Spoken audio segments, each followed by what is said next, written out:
നമ്മളിപ്പോൾ അടുത്ത ഒരു പാനലിസ്റ്റുകളെല്ലാം തന്നെ അവരുടെ വീക്ഷണങ്ങൾ അവതരിപ്പിച്ചു കഴിഞ്ഞു. അടുത്ത ഒരു 10 മിനിറ്റ് ഓഡിയൻസിന് ചോദ്യങ്ങളും അല്ലെങ്കിൽ അഭിപ്രായങ്ങളും പറയാനുള്ള സമയമാണ്. ചുരുക്കി പറയാനുള്ള കാര്യങ്ങൾ അവതരിപ്പിക്കണമെന്ന് അഭ്യർത്ഥിക്കുന്നു. ഒന്ന് ആദ്യമായിട്ട് ഭാസ്കരൻ സാറാണെന്ന് തോന്നുന്നു കൈ പൊക്കിയിട്ടുണ്ട്. വളരെ നന്ദി ഡോക്ടർ പ്രമോദ് കൃഷ്ണൻ. ഒരുപാട് സന്തോഷമുണ്ട്. കാരണം ഇന്ന് ഈ സമ്മിറ്റിൽ ഈ സെഷനിൽ വന്നതുകൊണ്ട് ഒരുപാട് തിരിച്ചറിവും അറിവും ഉണ്ടായിട്ടുണ്ടെന്നുള്ള കാര്യത്തിൽ സംശയമില്ല. ഇത് നമുക്ക് കേരളത്തിൻ്റെ സമൂഹത്തിന്, പ്രത്യേകിച്ച് കൃഷിക്കാരും ഈ വന്യമൃഗങ്ങളുമായിട്ടുള്ള ഈ ഒരു കോൺഫ്ലിക്റ്റ് കൂടി വരുന്ന സാഹചര്യത്തിൽ ഇതിലിരുന്ന് നമുക്ക് ഒരുപാട് ഇൻപുട്സ് നമുക്ക് ഉപയോഗിക്കാൻ പറ്റുമെന്നുള്ളതാണ്. ഞാൻ പ്രത്യേകിച്ച് ബഹുമാനപ്പെട്ട അധ്യക്ഷൻ സമ്മറൈസ് ചെയ്യുന്നതിന് മുമ്പായിട്ട് ഒന്ന് രണ്ട് കാര്യങ്ങൾ ഒന്ന് വ്യക്തത വരുത്താൻ വേണ്ടിയാണ് ഞാൻ ആദ്യമേ തന്നെ ചോദിക്കുന്നത്. ഒന്ന്, സാർ നിങ്ങൾക്കറിയാം, നമ്മുടെ വെറ്ററിനറി യൂണിവേഴ്സിറ്റിയിലുള്ള ഡോക്ടർ പറഞ്ഞതുപോലെ നമ്മളുടെ ആദ്യത്തെ തിരിച്ചറിവെന്ന് പറഞ്ഞാൽ നമ്മൾ മൃഗമാണെന്നുള്ള തിരിച്ചറിവാണ്. അതുകൊണ്ട് ഞാൻ സജസ്റ്റ് ചെയ്യുന്നത്, ദയവ് ചെയ്ത് കേരള ഗവൺമെൻറ്റെങ്കിലും ഈ മാൻ അനിമൽ കോൺഫ്ലിക്റ്റ് എന്നുള്ള പദം ഉപേക്ഷിക്കണം. ഇത് ജെൻഡറായിട്ടും ലോജിക്കലായിട്ടും എടുക്കേണ്ട ഒരു തീരുമാനമാണ്. മാൻ എന്ന് പറഞ്ഞാൽ വുമൺ ഇല്ലാതായിപ്പോയില്ലേ. രണ്ടാമത്തെ കാര്യം, വൈൽഡ് ലൈഫ് അല്ലെങ്കിൽ അനിമൽ എന്ന് പറഞ്ഞാൽ നമ്മൾ അനിമൽ അല്ലാതായി പോകത്തില്ലേ. അതുകൊണ്ട് ഞാൻ സജസ്റ്റ് ചെയ്യുന്നത് യൂണിവേഴ്സലി അക്സെപ്റ്റഡ് ആയിട്ടുള്ള ഒരു പ്രപ്പോസലാണ് human and non human animal issue. Conflict എന്ന് പോലും പറയാൻ പാടില്ല എന്നാണ്. കാരണം ആർക്കാണ് കോൺഫ്ലിക്റ്റ്? ആരുണ്ടാക്കി വെച്ച കോൺഫ്ലിക്റ്റാണ്. അതിനെ സംബന്ധിച്ച് ഒരുപാട് വിവാദം. ഇതാണ് ആദ്യത്തെ ഒരു നിർദ്ദേശം. രണ്ടാമത്തെ കാര്യം, സാർ ഇവിടെ മനോഹരമായ അത്യധികം സങ്കീർണമായിട്ടുള്ള ടെക്നോളജീസ് ഇവിടെ ഷോക്കേസ് ചെയ്തു. ഞാൻ വാസ്തവത്തിൽ സ്തംഭിച്ചിരിക്കുകയാണ്. ഇത്രയും ടെക്നോളജീസ് ഈ കാര്യത്തിൽ നമുക്ക് ഉപയോഗിക്കാൻ സാധിച്ചു. അതിനെ സംബന്ധിച്ച് കേരളത്തിൻ്റെ ഫോറസ്റ്റ് ഡിപ്പാർട്ട്മെൻറ്റിൻ്റെ ഈ വിഭാഗവുമായി ബന്ധപ്പെട്ട തലവൻ എന്നുള്ള രീതിയിൽ നമ്മൾ എന്തുമാത്രം ഈ ടെക്നോളജി ഉപയോഗിക്കുന്നു എന്നുള്ള കാര്യം.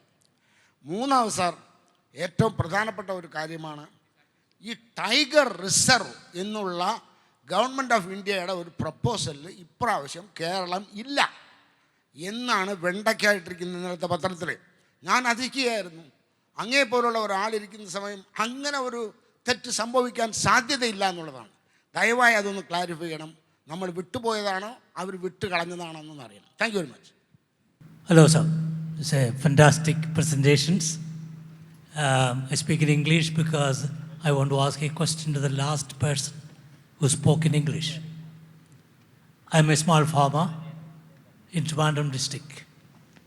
One big problem I find, I was Panchayat member for 8 years. And the big problem I see is here by the farmers is the attack by wild boars. You know, in Trivandrum city, very close to Srikaryam, they are coming and destroying the crops. Kallambalam, Kalivanur, all these places, these are city areas. Like the professor said, there are many plantations left unattended, rubber estate. They are coming and camping in these areas and then they are attacking. Earlier they used to come from Ponmudi. Now they are staying inside within the city at many places. Now you have fantastic resources to track them. And the problem I see is, I was a Panchayat member, when this happens, the Panchayat doesn't take notice and report to the forest department. This is one problem I find. Second thing is, they don't know what are the resources the forest department and government department, like you said, have. So what I need, there is a communication gap for using the resources. So I request you, I appreciate your fantastic presentation, artificial intelligence, all the resources. So this communication gap is to be bridged. This is my request. Thank you. വളരെ പ്രസക്തമായൊരു വിഷയമാണ്. Thank you. നല്ലൊരു സെഷനായിരുന്നു. I really enjoyed it. ഞാൻ US നിന്നാണ് വരുന്നത്.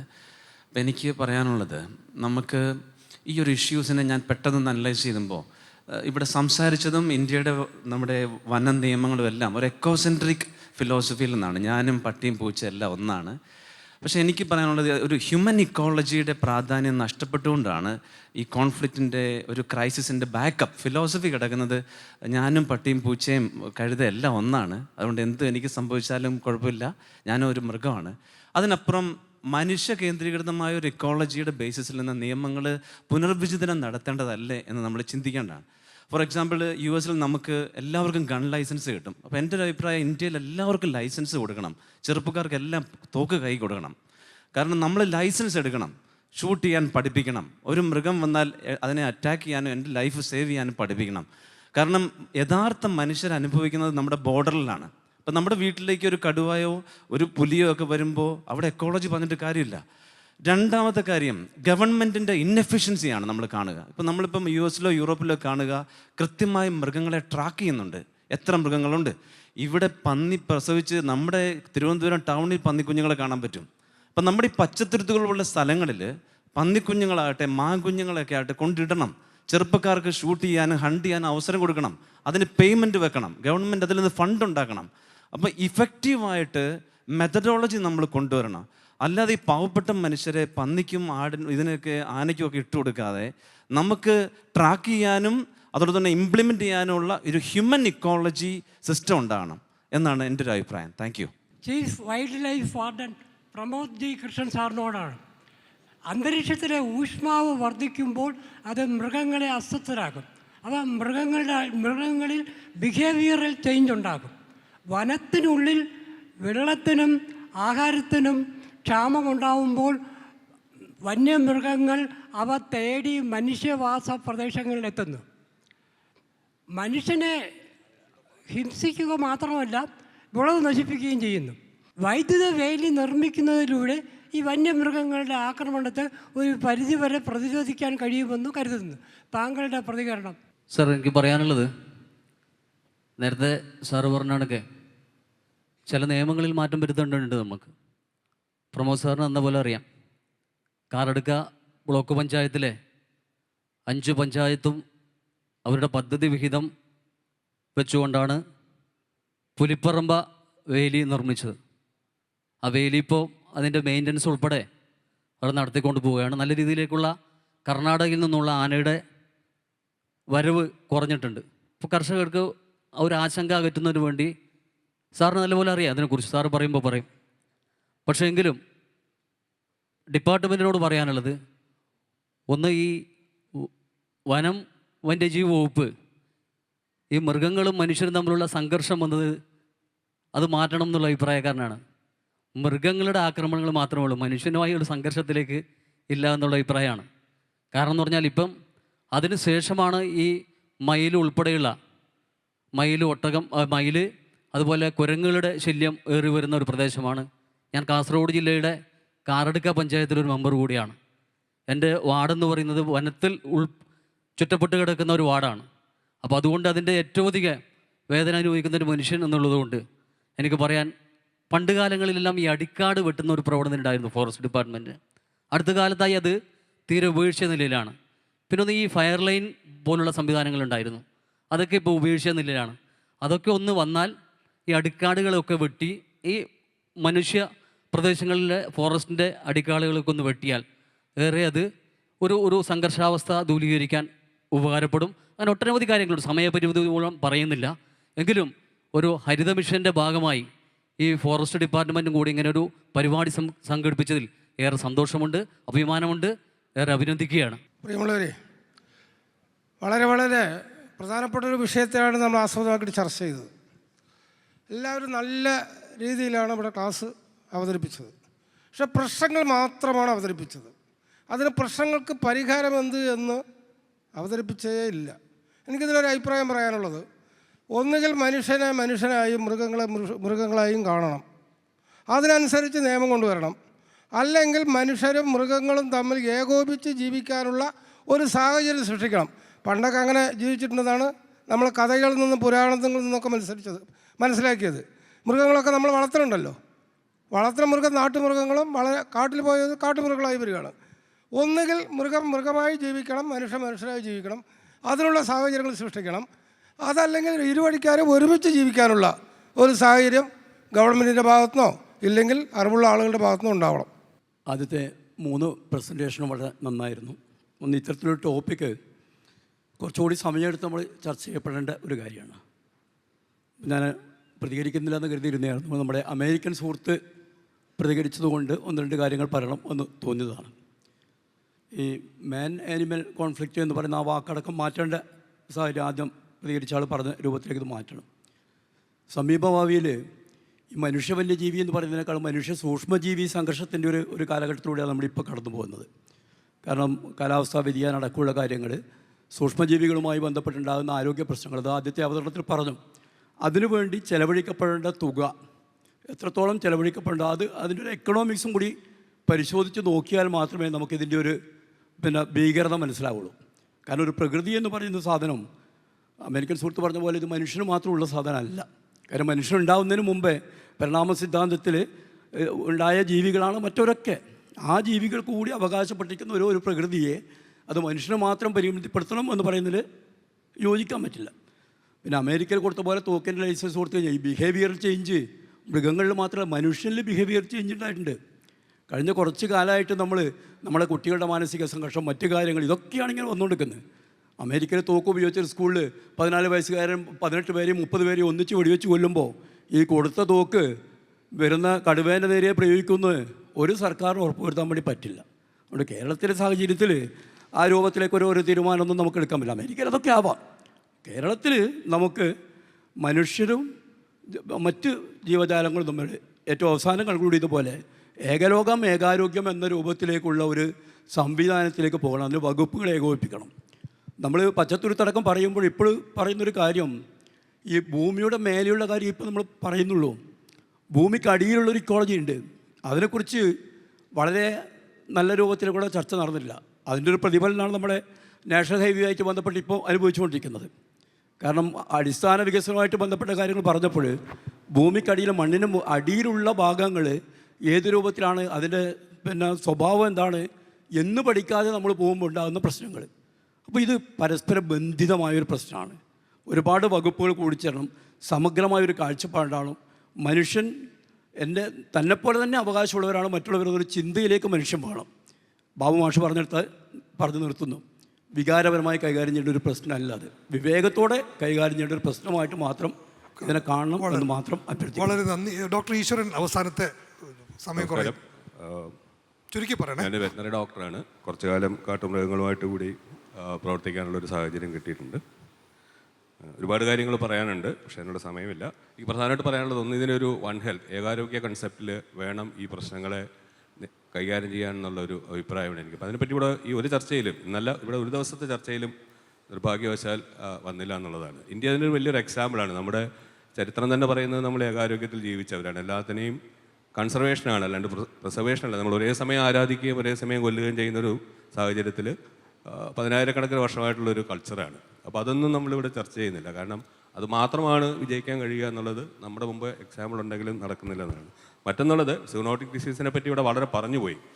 നമുക്കറിയാം, ഇന്നിപ്പോൾ പുതുതായിട്ട് വരുന്ന അസുഖങ്ങളിൽ 10-8 മൃഗങ്ങളിൽ നിന്ന് വരുന്നതാണ്. അപ്പോൾ മൃഗങ്ങളെ നമ്മൾ കൂടുതൽ ഉപദ്രവിച്ചുകൊണ്ട്, അതിപ്പോൾ കാട്ടുമൃഗങ്ങളായാലും നാട്ടുമൃഗങ്ങളായാലും നമുക്ക് മുന്നോട്ട് പോകാൻ കഴിയില്ല. കാരണം അത് നമ്മുടെ തന്നെ ആരോഗ്യത്തെ ബാധിക്കുന്നുള്ളൊരു ബോധം ഇപ്പോഴും മനുഷ്യനില്ല എന്നുള്ളതാണ് പ്രശ്നം. നാട്ടിലെ എലികളെ കൊല്ലുന്നതിന് പ്രത്യേക നിയമതടസ്സമൊന്നുമില്ല. പക്ഷേ നമുക്കിപ്പോഴും നാട്ടിലെ എലികളെ മുഴുവൻ കൊന്നൊടുക്കി തീർക്കാൻ കഴിഞ്ഞിട്ടില്ല. എന്തുകൊണ്ടാണ്? അത് പ്രകൃതിയുടെ ഒരു ഭാഗമാണ്. അതുപോലെ ഒന്നിനെയും കൊന്ന് അവസാനിപ്പിച്ചുകൊണ്ട് അല്ലെങ്കിൽ കൊല്ലുക എന്ന് പറയുന്നത് ഒരു പരിഹാരമാണെന്ന് നമുക്ക് ഒരു തെളിവുമില്ല എന്നുള്ളതാണ്. അതൊന്നും പക്ഷേ ചർച്ച ചെയ്യപ്പെടുന്നില്ല എന്നുള്ളൊരു പ്രശ്നമുണ്ട്. അതുപോലെ ലാൻഡ് യൂസും ക്ലൈമറ്റും ഇതൊന്നും കുറച്ചുകൂടി ചർച്ച ചെയ്യണം എന്നുള്ളൊരു അഭിപ്രായം മാത്രമാണ്. അവസരം തന്നതിന് നന്ദി, നമസ്കാരം. വളരെ നന്ദി. നമുക്കിത് അവസാനിപ്പിക്കേണ്ട ഒരു സമയമായതുകൊണ്ട് 5 മിനിറ്റിനുള്ളിൽ തീർക്കണമെന്നാണ് പറയുന്നത്. ഒന്ന്, ആദ്യമായിട്ട് ഈ ചർച്ച വളരെ നല്ല രീതിയിൽ ഇതിൻ്റെ വിഷയത്തിൻ്റെ പല കാര്യങ്ങൾ അവതരിപ്പിച്ച എൻ്റെ പാനലിസ്റ്റുകളെ ആദ്യമായിട്ട് അപ്രീഷിയേറ്റ് ചെയ്യാണ്. രണ്ടാമത് ഓഡിയൻസാണ്. സാധാരണ ഈ വിഷയം സംസ്ഥാനത്തിൻ്റെ പല ഭാഗത്തും സംസാരിക്കുമ്പോൾ വളരെയധികം വൈകാരികത മുറ്റി നിൽക്കുന്ന സാഹചര്യങ്ങളിൽ പലപ്പോഴും ആഗ്രഹിക്കാറുണ്ട്, നമുക്ക് പലപ്പോഴും സമാധാനത്തിൻ്റെ അന്തരീക്ഷത്തിൽ വിഷയം സംസാരിക്കുകയാണെങ്കിൽ എത്ര നന്നായിരുന്നു. അപ്പോൾ ആ ഒരു അച്ചടക്കം ഈ ഓഡിയൻസിൻ്റെ ഭാഗത്ത് ഉണ്ടായത് തന്നെ വലിയ വലിയ കാര്യമാണ്. അപ്പോൾ എല്ലാ അഭിനന്ദനങ്ങളും ആദ്യം ഓഡിയൻസിന്. 2, ഇപ്പോൾ ഇവിടെ ഉന്നയിച്ച ചില പ്രശ്നങ്ങളും പിന്നീട് അവസാനം നമ്മുടെ ഹരിത കേരളം ഈ പദ്ധതിക്ക് ഇതിലെന്ത് ചെയ്യാൻ കഴിയുന്നുള്ള 1-2 കാര്യങ്ങളാണ്. ഒന്ന്, ഭാസ്കരൻ സാർ ആദ്യം ചോദിച്ചതുപോലെ നമുക്ക് ഒന്ന് ഈ പേര് മാറ്റുന്നത് അന്താരാഷ്ട്ര തലത്തിൽ ഇതിന് പറയുന്നത് ഹ്യൂമൻ വൈൽഡ് ലൈഫ് അല്ലെങ്കിൽ ഹ്യൂമൻ നോൺ ഹ്യൂമൻ ഇൻട്രാക്ഷൻ എന്നാണ് പറയാം. അതായത് മനുഷ്യനും പ്രകൃതിയും തമ്മിൽ പല രീതിയിലുള്ള ഇടപെടലുകൾ നടക്കുന്നുണ്ട്. അത് പോസിറ്റീവാണ്. ഇപ്പോൾ ഒരു പട്ടി വന്ന് എൻ്റെ മടി കയറിയിരിക്കുമ്പോൾ ഞാൻ തലോടുന്നത് ഒരു വളരെ പോസിറ്റീവായിട്ടുള്ളൊരു ഇൻട്രാക്ഷനാണ്. അത് ന്യൂട്രലാവും. പട്ടി നടന്നു പോകുമ്പോൾ ന്യൂട്രലായി. എന്നെ വന്ന് കടിച്ചാൽ അത് നെഗറ്റീവായി. ഈ നെഗറ്റീവ് ഇൻട്രാക്ഷനെയാണ് കോൺഫ്ലിക്റ്റ് എന്ന് പറയുന്നത്. അപ്പോൾ അങ്ങ് പറഞ്ഞത് ശരിയാണ്. സാധാരണ അന്താരാഷ്ട്ര തലത്തിൽ ഉപയോഗിക്കുന്നത് ഹ്യൂമൻ വൈൽഡ് ലൈഫ് ഇൻട്രാക്ഷൻ എന്നുള്ളതാണ്. പക്ഷേ നമ്മുടെ സാമൂഹിക സാഹചര്യങ്ങളിൽ ഇപ്പോഴത്തെ ഒരു ആഖ്യാനത്തിൽ ഇതിനെ ഒരു സംഘർഷാത്മകതയായി വളർത്തിയെടുക്കുന്നു. ഒരു വ്യൂ പോയിൻ്റ്, ഇതിന് ആക്രമണം എന്ന് പറയുന്ന ഒരു വ്യൂ പോയിൻ്റ് സമൂഹത്തിൽ ഉയർന്നു വരുന്ന കാലമാണ്. ജനാധിപത്യ സമൂഹമാണ് പല രീതിയിൽ ഇതിനെ വ്യാഖ്യാനിക്കപ്പെടാൻ. രണ്ടാമത് ടെക്നോളജി വളരെ വലിയ രീതിയിൽ തന്നെ നമ്മുടെ സംസ്ഥാനത്ത് ഉപയോഗിക്കുന്നുണ്ട്. അതിപ്പോൾ നമ്മുടെ ഇപ്പോൾ പറഞ്ഞ AI ടെക്നോളജി, റെയിൽവേ പാളങ്ങളിൽ നമ്മൾ ഉപയോഗിക്കുന്ന ടെക്നോളജി, അതുപോലെ തന്നെ റിയൽ ടൈം മോണിറ്ററിങ് ചില സ്ഥലങ്ങളിൽ ഉപയോഗിക്കുന്നുണ്ട്. അത്തരത്തിലുള്ള ധാരാളം സാങ്കേതിക വിദ്യ ഉപയോഗിക്കുന്നുണ്ട്. പക്ഷേ ഞാൻ ആദ്യം സൂചിപ്പിച്ചതുപോലെ സാങ്കേതിക വിദ്യ മാത്രം യഥാർത്ഥത്തിലൊരു പരിഹാരമാവുന്നില്ല. കാരണം കേരളത്തിൽ ഈ നമ്മൾ കാടിൽ നിന്ന് നാട്ടിലേക്ക് സഞ്ചരിക്കുകയും തിരിച്ചു പോവുകയും ചെയ്യുന്ന പ്രദേശങ്ങളിൽ നമ്മൾ മുഴുവൻ ക്യാമറ വെച്ച 4000 കിലോമീറ്ററിൽ ക്യാമറ വെച്ച് കഴിഞ്ഞാൽ ദശലക്ഷക്കണക്കിന് മൃഗങ്ങളുടെയും മനുഷ്യരുടെയും പരസ്പര വിനിമയം നമുക്ക് കാണാൻ പറ്റും. അപ്പോൾ അതിവിടെ അലാമും കൂടെ വെച്ചിട്ടുണ്ടെങ്കിൽ കേരളം മുഴുവൻ മരണപാടായിരിക്കും. അപ്പോൾ അത്തരത്തിൽ അതിനൊരു സാങ്കേതിക വിദ്യയുടെ ഒരു അതിരുണ്ട്. അത് നമ്മുടെ തദ്ദേശീയ സ്വയംഭരണ സ്ഥാപനങ്ങളുമായിട്ട് ചേർന്ന് പ്രവർത്തിക്കണം എന്നുള്ളതാണ്. അപ്പോൾ ആ രീതിയിലുള്ളൊരു ഒപ്റ്റിമൈസ്ഡ് ടെക്നോളജിക്കൽ അപ്ഗ്രഡേഷനാണ് ഇപ്പോൾ നമ്മൾ ചെയ്തുകൊണ്ടിരിക്കുന്നത്. അതിനെ അപ്ഗ്രേഡ് ചെയ്യുന്നുണ്ട് സംസ്ഥാനത്ത് ആവശ്യമായ രീതിയിൽ. ഇപ്പോൾ ക്യാമറ ട്രാപ്പ് പോലുള്ളതൊക്കെ, ഞാനതിൻ്റെ വിശദാംശങ്ങളിലേക്ക് പോകാൻ സമയമില്ലാത്തതുകൊണ്ടാണ്. മൂന്നാമത് അങ്ങ് പറഞ്ഞ പോലെ ടൈഗർ റിസർവുമായി അങ്ങനൊരു പ്രശ്നമല്ല. അത് തെറ്റായിട്ടുള്ളൊരു വാർത്തയാണ്. അതായത് കേന്ദ്ര ഗവൺമെൻറ് ആലോചിച്ചത് ഇന്ത്യയിൽ കടുവാ സങ്കേതങ്ങൾക്ക് വെളിയിൽ കടുവകളുള്ള പ്രദേശങ്ങളെ, ആ പ്രദേശങ്ങൾക്കായിട്ടുള്ളൊരു പദ്ധതിയാണത്. അതിന് അവർ ആദ്യഘട്ടത്തിൽ തിരഞ്ഞെടുത്ത കുറേ സംസ്ഥാനങ്ങൾ, കുറേ പ്രദേശങ്ങളുണ്ട്. ആ പ്രദേശങ്ങളിൽ നമ്മൾ പെട്ടിട്ടില്ലെന്നല്ലോ ആദ്യത്തെ ഘട്ടത്തിൽ. അത് നമ്മളോട് ചോദിച്ചിട്ടൊന്നുമല്ല. അത് കേന്ദ്ര ഗവൺമെൻറ് തിരഞ്ഞെടുത്താണ്. അല്ലാതെ അത് പുതിയ കടുവാ സങ്കേതം ഉണ്ടാക്കാനോ അല്ലെങ്കിൽ അങ്ങനെയൊന്നും ആയിരുന്നില്ല. അപ്പോൾ അതാണ് സാർ അതിൻ്റെ മറുപടി. സാർ, പിന്നീട് നമ്മൾ നേരത്തെ സൂചിപ്പിച്ചതുപോലെ നിയമവശം എൻ്റെ സുഹൃത്ത് പുറകിലിരുന്ന് പറയണ്ടേ, ഹ്യൂമൻ ഇക്കോളജി. നോക്കൂ, ഹ്യൂമൻ ഇക്കോളജി എന്നുള്ള വാക്ക് കുറച്ചും കൂടെയൊക്കെ ഒരു വിപുലമായൊരു വാക്കാണ്. മനുഷ്യനെ കേന്ദ്രസ്ഥാനത്ത് നിർത്തിക്കൊണ്ടുള്ള ഒരു അർത്ഥമല്ല യഥാർത്ഥത്തിൽ ഹ്യൂമൻ ഇക്കോളജി എന്ന് പറയുന്നതിൻ്റെ ഒരു അർത്ഥം. രണ്ട്, നിയമത്തിൽ സമഗ്രമായിട്ടുള്ള മാറ്റം, എന്നാൽ സമഗ്രം എന്നുള്ള വാക്കാണ് ഉപയോഗിക്കുന്നത്. മാറ്റം വേണമെന്ന് തന്നെയാണ് നമ്മൾ പറയുന്നത്. പക്ഷേ ആ സമഗ്രതയിൽ എന്തെല്ലാം വരും? നമ്മുടെ ആവാസ വ്യവസ്ഥകളുടെ ആരോഗ്യം തിരിച്ചു പിടിക്കണം. നമ്മൾ കാട്ടിലേക്ക് നടത്തുന്ന അനിയന്ത്രിതമായ ഇടപെടലുകളെ നമ്മൾ തിരിച്ചു പിടിക്കേണ്ടി വരും. അങ്ങനെ ചെയ്ത് അവസാന ഘട്ടത്തിൽ ആവശ്യമെങ്കിൽ എന്തും ചെയ്യണം, പോപ്പുലേഷൻ മാനേജ്മെൻറ്റ് ചെയ്യണം. ആ പോപ്പുലേഷൻ മാനേജ്മെൻറ്റ് എന്ന് വിളിക്കുന്നതിന് പലതരത്തിലുണ്ട്. വന്ധ്യംകരിക്കൽ, പിടിച്ചു മാറ്റൽ. ഇപ്പോൾ വയനാട് പ്രദേശത്ത് നിന്ന് കഴിഞ്ഞ 5 വർഷത്തിനുള്ളിൽ 34ഓളം കടുവകൾ വെളിയിൽ വന്ന് ആരോഗ്യമില്ലാതെ ആയിപ്പോയ കടുവകളെ പിടിച്ചു മാറ്റിയിട്ടുണ്ട്. അത് ഈ പോപ്പുലേഷൻ മാനേജ്മെൻറ്റിൻ്റെ ഭാഗമാണ്. പക്ഷേ ഇവിടുത്തെ പ്രശ്നം എന്താണെന്ന് വെച്ചാൽ നമ്മൾ തുടങ്ങുന്നത് കൊല്ലുക എന്നുള്ളതാണ്, ഹത്യ. അപൂർവങ്ങളിൽ അപൂർവമായിട്ടാണ് നമ്മുടെ നാട്ടിൽ വധശിക്ഷ പറയുന്നത്. ജസ്റ്റിസ് VR കൃഷ്ണ ഈ ഒരു വധശിക്ഷയ്ക്ക് എതിരായിരുന്നു. പക്ഷെ ഒരു കേസിൽ വധശിക്ഷ വിധിച്ചിട്ടുണ്ട്. ബാക്കി എല്ലാ മാർഗങ്ങളും അവശേഷിച്ച് കഴിയുമ്പോൾ, എല്ലാം തീർന്നു കഴിയുമ്പോൾ നമ്മൾ എത്തിക്കൊടുക്കേണ്ട ഒരു മാർഗമാണ് ഈ ഹത്യാവാദം. ഞാനിപ്പോൾ നിർഭാഗ്യവശാൽ സംഭവിക്കുന്നത്, ഒന്നുകിൽ നമ്മൾ പൂർണ്ണ കാൽപ്പനികവാദത്തിൻ്റെ ഒരു തുരുത്തിൽ നിൽക്കുന്നു, അല്ലെങ്കിൽ മറുഭാഗത്ത് പൂർണ്ണ ഹത്യാവാദത്തിലേക്ക് തരുന്നു. എനിക്ക് മെഷീൻ ഗൺ തരൂ, ഞാൻ എല്ലാം ശരിയാക്കി തരാം എന്ന് പറയുന്നൊരു വാദം, അല്ലെങ്കിൽ ഞാനൊരു പൂർണ്ണ കാൽപ്പനികതാവാദത്തിൻ്റെ പച്ചത്തുരുത്തിൽ കയറിയിരിക്കും. ഇതിന് നടുവിലാണ് സത്യം. ആ യാഥാർത്ഥ്യ ബോധത്തോടു കൂടി പോകണമെന്നാണ് നമ്മൾ പറയുന്നത്. അതുകൊണ്ട് തീർച്ചയായിട്ടും എല്ലാവർക്കും ഷൂട്ടിംഗ് ലൈസൻസ് കൊടുക്കണോ വേണ്ടോ എന്നുള്ളതൊക്കെ കുറച്ചും കൂടെ വിശദമായിട്ടുള്ള ഒരു ചർച്ച, അല്ലെങ്കിൽ ഒരു നയപരമായിട്ടുള്ളൊരു കാര്യമാണ്. ഇത് വനവകുപ്പ് അല്ലെങ്കിൽ മാത്രം തീരുമാനിക്കേണ്ടല്ലോ, പൊതുസമൂഹത്തിന് അതിൽ ഒത്തിരി ഉത്തരവാദിത്തങ്ങളുണ്ടാവും. രണ്ട് കാര്യം കൂടി അടിക്കാട് വെട്ടുന്നതിനെ കുറിച്ച് പറഞ്ഞു. 100% നമ്മൾ യോജിക്കുകയാണ്. നമ്മുടെ സംസ്ഥാനത്ത് നിങ്ങൾക്കൊരു കാര്യം അറിയും, കേരളം ഒരു പച്ചപ്പിൻ്റെ തിരിച്ചുവരവിൻ്റെ പാതയിലാണ്. കാലാവസ്ഥാ വ്യതിയാനത്തിൻ്റെ ഒരു ഫലമാണ്. നമ്മുടെ സംസ്ഥാനത്ത് 18% ഭൂമി ഇന്ന് പഴയ കൃഷിയിടങ്ങൾ കൃഷിയില്ലാതെയായി മാറിക്കിടക്കുകയാണ്, തരിച്ചു പിടിച്ച്. 8 ലക്ഷം ഹെക്ടർ ആയിരുന്ന നമ്മുടെ നെൽപ്പാടങ്ങളിൽ നിന്ന് എത്രയും 2 ലക്ഷം ഹെക്ടർ താഴെയാണ്. ഭാസ്കര സാറ് പറയും, കുട്ടനാടി കൂടെ പോയി കഴിഞ്ഞിട്ടുണ്ടെങ്കിൽ കൈത വളർന്ന് നിൽക്കുന്ന, എത്ര തഴച്ച് വളർന്ന് മറിഞ്ഞു നിൽക്കുന്ന പ്രദേശങ്ങൾ കാണാൻ പറ്റും. ഏതെങ്കിലും ഒരു പ്രളയത്തിൽ ഒഴുകി വരുന്ന ഒരു തടിപ്പുറത്ത് ഒരു മൃഗം, ഒരു പുലിയോ കടുവയോ കയറിയിരുന്നാൽ ഭാഗ്യമുണ്ടെങ്കിൽ നമുക്ക് ആലപ്പുഴയിൽ ഇനി കാർണിവോർ പുലി എത്തിയില്ല എന്നുള്ള പരാതിയും മാറിക്കിട്ടും. നോക്കൂ, അതുപോലെ നമ്മുടെ ഒഴിഞ്ഞു കിടക്കുന്ന കൃഷിയിടങ്ങളുണ്ട്. അതുകൊണ്ടാണ് നമ്മൾ പറയുന്നത്, നോക്കൂ, കർഷകനും ഈ വന്യപ്രകൃതിയും കർഷക പ്രകൃതിയും തമ്മിൽ വലിയ വ്യത്യാസമൊന്നുമില്ല. ഇത് ഒന്നാണ്. 2 ഹെക്ടർ വനത്തിന്, 2 ഹെക്ടർ കൃഷിഭൂമിക്ക് 1 ഹെക്ടർ വനത്തിന് വെള്ളം കൊടുക്കാമെന്നുള്ള കാഴ്ചപ്പാടിൽ നിന്നാണ് രാജ്യത്തിൻ്റെ 1/3 വനമാകണമെന്ന് 1952 അന്നത്തെ കൃഷിമന്ത്രിയാണ് പറഞ്ഞത്. ഈ പാരസ്പര്യം എന്തിനാണ് നമ്മൾ മറന്നിട്ട് ശത്രുതാഭാഗത്തേക്ക് പോകുന്നത്? വനം ഒരു അപരസ്ഥാനത്തും കർഷകരാണ് എതിരാണെന്നുമുള്ള എന്ത് ധാരണയിലേക്ക് നമ്മൾ പോകുന്നത്? അത്തരത്തിലുള്ള വെറുപ്പിൻ്റെ രാഷ്ട്രീയം നമ്മൾ എന്തിനാണ് വളർത്തിയെടുക്കുന്നത്? അവിടെയാണ് സാർ പഞ്ചായത്തുകളുടെ പ്രസക്തി.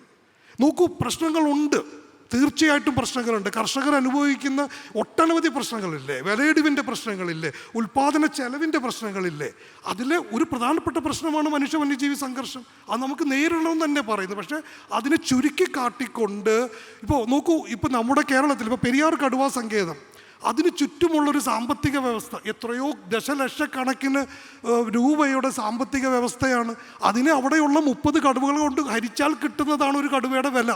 പക്ഷെ ആ പാരസ്പര്യത്തെ നമ്മൾ ഇത്തരത്തിലുള്ള നിർഭാഗ്യകരമായ സംഭവങ്ങൾ ഉണ്ടാവുമ്പോൾ റദ്ദ് ചെയ്യപ്പെട്ടു പോകുന്നൊരു കാഴ്ച കേരളത്തിൻ്റെ, നമ്മളൊക്കെ ഇപ്പോൾ ഈ നവോത്ഥാനം എന്ന് പറയുന്ന ഈ സമഭാവന, ഈ സമാധാനത്തിനെ നെറുകയും കുറുകയും വെട്ടിപ്പിളർക്കാൻ പോകുന്ന രീതിയിൽ വളർത്തിക്കൊണ്ടു പോകുന്നത് ഒരു ഉത്തരവാദിത്തപ്പെട്ട സമൂഹത്തിന് ചേർന്നല്ലെന്നുള്ളതാണ് എനിക്ക് ആ വിഷയത്തിൽ. അതുകൊണ്ട് കാട് വെട്ടിത്തെളിക്കണം, കൃഷിയിടങ്ങളെ തിരിച്ചു പിടിക്കണം. കൃഷി തിരിച്ചു പിടിക്കാനുള്ള ശ്രമങ്ങളിലേക്ക് നമ്മൾ ഇറങ്ങണം എന്ന് തന്നെ പറയാം. വനംവകുപ്പിനുള്ള ഒരു ചെറിയ പ്രശ്നം സാർ, ഒന്ന് സാമ്പത്തികമാണ്. മനുഷ്യ വന്യജീവി സംഘർഷം ഈ പറഞ്ഞ രീതിയിൽ ഒന്ന് അഡ്രസ്സ് ചെയ്യണമെങ്കിൽ 300-400 കോടി രൂപയെങ്കിലും നമുക്കൊരു വർഷം വേണം. വനംവകുപ്പിൻ്റെ ആനുവൽ ബഡ്ജറ്റ് അതിൽ എത്രയോ താഴെയാണ്.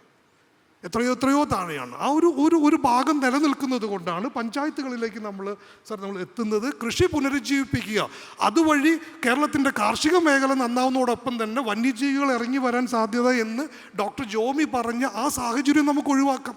കാരണം മൃഗത്തെ പഠിപ്പിക്കാനായിട്ട് നമുക്ക് വേറെ മാർഗമൊന്നും ഇല്ലാത്തത് കൊണ്ട് നമ്മൾ അത്തരത്തിലുള്ള ചെറിയ കാര്യങ്ങൾ ചെയ്തല്ലേ പറ്റൂ എന്നുള്ളതാണ് സാർ. മൂന്നാമത്തെ ഒരു ചെറിയൊരു കാര്യം കൂടി നമ്മൾ 2 കാര്യം കൂടെ പറഞ്ഞ് അവസാനിപ്പിക്കാം. ഒന്ന് സാർ, ഈ പഞ്ചായത്തുകൾക്ക് നമ്മൾ മുന്നോട്ട് വെച്ചിരിക്കുന്ന ഒരു കാര്യം എന്ന് വിളിക്കുന്നത്, നമ്മുടെ രാജ്യത്ത് ഒരു ജൈവ വൈവിധ്യ നിയമം എന്ന് വിളിക്കുന്നൊരു നിയമമുണ്ട്, ബയോഡൈവേഴ്സിറ്റി ആക്ട്. ആ ആക്ട് പ്രകാരം ഒരു പഞ്ചായത്തിൻ്റെ ഒരു അധീന പ്രദേശത്തുള്ള ജൈവ വൈവിധ്യത്തിനെ വാണിജ്യപരമായ ആവശ്യങ്ങൾക്ക് ആശ്രയിക്കുന്ന ആളുകളുടെ കയ്യിൽ നിന്ന് ഒരു ചെറിയ കളക്ഷൻ ഫീസ് വാങ്ങാനായിട്ട് പഞ്ചായത്തുകൾക്ക് അധികാരമുണ്ട്. ഇന്ന് നിലനിൽക്കുന്ന നിയമമാണ്, പുതുതായിട്ടൊന്നും ഉണ്ടാക്കുന്നു വേണ്ട. ഞാനൊരു ഉദാഹരണം പറയാം. അപ്പോൾ മറയൂർ പഞ്ചായത്ത് ചന്ദനം ഏതാണ്ട് 80-100 കോടിയോളം രൂപയുടെ ചന്ദനം സർക്കാരിന് കിട്ടുന്നുണ്ട്. ഇത് വാങ്ങിക്കുന്നത് സാധാരണക്കാരുമല്ല, കോർപ്പറേറ്റ് ആളുകളാണ് കൂടുതൽ ഇത് വാങ്ങിക്കുന്നത്. നമ്മൾ പലപ്പോഴും പറയും മറയൂരിൻ്റെ ചന്ദനം മറയൂരിലെ ആളുകളുടെ പൈതൃകമാണെന്നൊക്കെ പറയും. അതുകൊണ്ട് എന്താ അവർക്ക് ഗുണം? 1% ഈ കളക്ഷൻ ചാർജ് ഈടാക്കി നോക്കി 1 കോടി രൂപ മറയൂർ പഞ്ചായത്തിന് കിട്ടും. മറയൂർ പഞ്ചായത്തിൻ്റെ വാർഷിക പദ്ധതിയേക്കാൾ ഏതാണ്ട് പകുതിയോളം വരും. ആ പൈസ നമുക്ക് ഇത്തരത്തിലുള്ള ജൈവ വൈവിധ്യ സംരക്ഷണ ശ്രമങ്ങൾക്ക് ഉപയോഗിച്ചുകൂടെ? നമുക്ക് കുളങ്ങൾ നന്നാക്കിക്കൂടെ? കർഷകൻ്റെ കൃഷിഭൂമി, സാധാരണ കർഷകൻ്റെ കൃഷിഭൂമി ഒരുക്കി കൊടുക്കാൻ നമുക്ക് ഉപയോഗിച്ചുകൂടെ? നല്ല രീതിയിൽ നഷ്ടപരിഹാരം ഓൺ ദ സ്പോട്ടിൽ കൊടുത്തുകൂടെ? നമ്മുടെ പുഴകളെ നമുക്ക് പുനർജീവിപ്പിച്ചുകൂടെ? നിലമ്പൂർ തേക്ക് തോട്ടങ്ങൾ നിലമ്പൂരിൻ്റെ പൈതൃകമാണെന്ന് നമ്മൾ പറഞ്ഞു കളയും. പക്ഷേ എവിടെയാണിത്? മൂന്നാമത്, കേരളത്തിലെമ്പാടും തന്നെ ഇങ്ങനെ പോയി കഴിഞ്ഞാൽ ടൂറിസത്തിലേക്ക് എത്തും. നമ്മൾ മൂന്നാറിലേക്ക് ആളുകൾ പോകുന്നത് എന്തിനു വേണ്ടിയിട്ടാണ്? ടൂറിസം കാണാൻ വേണ്ടിയിട്ടല്ലേ? ജൈവ വൈവിധ്യത്തെയും വരയാടിനെയും കാണാൻ വേണ്ടിയിട്ടല്ലേ? ഒരു നിസാര ചാർജ് പഞ്ചായത്തിന്, സർക്കാരിന് വേണ്ട. പഞ്ചായത്തുകളുടെ തനത് വികേന്ദ്രീകൃത പ്ലാനിങ്ങാണ് നമ്മുടേത്. വികേന്ദ്രീകൃത വിഭവ സമാഹരണത്തിൻ്റെ മോഡലാണ്.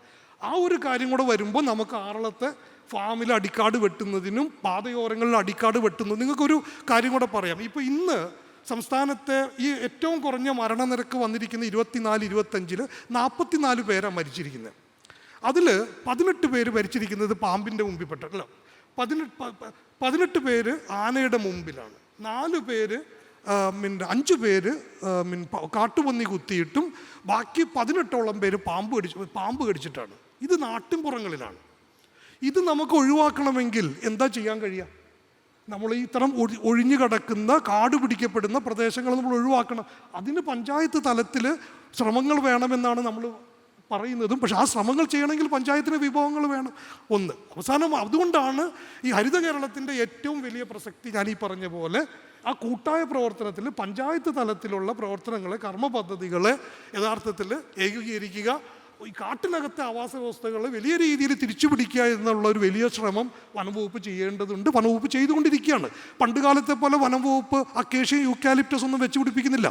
2021 ഇതേ ഗവൺമെൻറ് തന്നെ നടപ്പിലാക്കിയ പരിസ്ഥിതി പുനഃസ്ഥാപന നയത്തിൻ്റെ ഭാഗമായിട്ടത് മാറ്റിക്കൊണ്ടിരിക്കുകയാണ് ഇപ്പോൾ. പക്ഷെ അത് പെട്ടെന്നൊന്നും തീരുന്നതല്ല.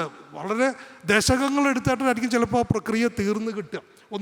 അവസാനമായിട്ട് ഒരു റിക്വസ്റ്റും കൂടെ ഉള്ളത് എന്താണെന്ന് വെച്ച് കഴിഞ്ഞാൽ, നമ്മൾ ഇപ്പോൾ കഴിഞ്ഞ ദിവസം ഞാൻ തൃശ്ശൂർ ഭാഗത്ത് ഇതുപോലെ ഒരു കൂട്ടായ്മയിൽ പങ്കെടുത്തപ്പോൾ, കാരണം ഞാനിത് പറയുന്നത് പൂർണ്ണമായും കർഷക പക്ഷത്ത് നിന്ന് തന്നെ, ചെറുകിട കർഷകരുടെയും കർഷക തൊഴിലാളികളുടെയും പക്ഷത്ത് നിന്നിട്ട് തന്നെയാണ് നമ്മളിത് സംസാരിക്കുന്നത്. ഇതിലൊരു ചെറിയ പ്രശ്നം എന്താണെന്ന് വെച്ചാൽ, അവിടെ പറഞ്ഞത് കതിര് കൊത്തിക്കൊണ്ട് പോകുന്ന ശാരിക തത്ത ഇത് കോൺഫ്ലിക്റ്റ് ആണോ എന്നുള്ളൊരു വലിയൊരു ചർച്ച നടന്നു. നമ്മുടെയൊക്കെ സങ്കല്പങ്ങളിൽ ഒരു പാടത്ത് വന്ന് കതിര് കൊത്തിക്കൊണ്ട് പോവാണ്, പക്ഷെ അതിന് നഷ്ടപരിഹാരം കൊടുക്കണമെന്നൊരു വിഭാഗവും പാടില്ല എന്നൊരു വിഭാഗവും വാദിച്ചു. അപ്പോൾ അതിൽ വേണ്ട എന്ന് പറഞ്ഞൊരാൾ പറഞ്ഞൊരു ചോദ്യം എന്താണെന്ന് വെച്ചാൽ, ഒരു പൂവ്, ഞാനൊരു തേനീച്ചപ്പെട്ടി വെച്ചിട്ടുണ്ട്. അപ്പോൾ അപ്പുറത്ത് ഒരു തേനീച്ച അല്ലെങ്കിൽ വേറൊരു വണ്ട് വന്ന് തേൻ കുടിച്ചിട്ട് പോകുമ്പോൾ, പൂമ്പാറ്റ വന്ന് തേൻ കുടിച്ചിട്ട് പോകുമ്പോൾ എൻ്റെ വിളവിൽ കുറവ് സംഭവിക്കുന്നു. അപ്പോൾ അയാൾ പറഞ്ഞത് അത്തരത്തിൽ ഒരു പൂർണ്ണമായും ഒരു പ്രയോജനവാദത്തിലേക്ക് നമ്മൾ പോകുമ്പോൾ അത് നമ്മുടെ തന്നെ പ്രകൃതിയുമായിട്ടുള്ള ബന്ധങ്ങൾ വെച്ച്, അപ്പോൾ ഇതിനൊരു നടുവിലൊരു മാർഗമുണ്ട്. ആ മാർഗത്തിലായിരിക്കണം നമ്മൾ സഞ്ചരിക്കേണ്ടത്. ഒരുപക്ഷെ ഹരിത കേരളം ഞാൻ നേരത്തെ സൂചിപ്പിച്ചതുപോലെ 2 കാര്യങ്ങളിലാണ് എന്നെ സംബന്ധിച്ച് വളരെ പ്രസക്തമാവുന്നത്. ഒന്ന്, ഈ പഞ്ചായത്ത് തല കർമ്മ പദ്ധതികളെ ഏകോപിപ്പിക്കാനുള്ള നിർണായകമായിട്ടുള്ളൊരു ഒരു ഉത്തരവാദിത്വം ഹരിത കേരളത്തിന് ചെയ്യാൻ പറ്റും. 2, ചൂട് കൂടുന്ന കാലത്ത് ചുട്ടുപൊള്ളുന്ന ഭൂമിയിൽ ഈ മരങ്ങളേൽക്കുന്ന വെയിലാണ് നമ്മുടെയൊക്കെ തണൽ. അപ്പോൾ അതുകൊണ്ട് ആ രീതിയിലും ഈ പച്ചത്തുരുത്ത് പോലുള്ള പ്രസ്ഥാനങ്ങൾ യഥാർത്ഥത്തിൽ കേരളത്തിൻ്റെ ഭാവിയിൽ വലിയ പങ്ക് വഹിക്കാനുണ്ടാവും. അതുകൊണ്ടാണ് ഞാൻ എപ്പോഴും അഭ്യർത്ഥിക്കുന്നത് പോലെ ഒരു തർക്കത്തിൻ്റെ യുക്തിയിൽ പരസ്പരം പോരടിച്ച് നിന്നുകൊണ്ട് നമുക്ക് ഈ സങ്കീർണമായ വിഷയത്തെ നമുക്ക് പരിഹരിക്കാനായിട്ട് കഴിയില്ല. വിരുദ്ധ അഭിപ്രായങ്ങളൊക്കെ നിലനിൽക്കുമ്പോൾ തന്നെ പരമാവധി സാധ്യമായ ഇടങ്ങളിൽ യോജിച്ചുകൊണ്ട് അല്പം സമഭാവനയോടുകൂടി നമുക്ക് ഈ വിഷയം കൈകാര്യം ചെയ്യണമെന്നുള്ളൊരു അഭ്യർത്ഥന മാത്രമാണ് ഉള്ളത്.